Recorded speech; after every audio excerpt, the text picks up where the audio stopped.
Alam nyo ba yung sinabi ng palasyo kamakailan? Hindi raw apektado ng politika ang investigasyon ng ICC. Pero teka muna, parang may hindi tama. Kung pag-uusapan natin ang patas na hustisya, bakit tila si dating Pangulong Duterte lang ang kanilang pinupuntirya? Isipin nyo na lang, may mga mas malalaki at mas makapangyarihang bansa na may mas matitinding issue. Pero bakit parang nakapiring ang mata ng ICC sa kanila?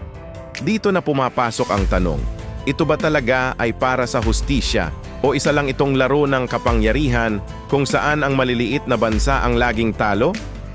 Para sa akin, malinaw na hindi ito patas. Kung hahayaan natin ito, para na rin nating isinuko ang ating soberanya. Kailangan nating tumindig at ipaglaban ang tama para sa ating bansa. Salamat sa panonood. Kung nagustuhan nyo ang usapang ito, huwag kalimutang mag-subscribe at i-like ang video para sa mas marami pang ganitong talakayan.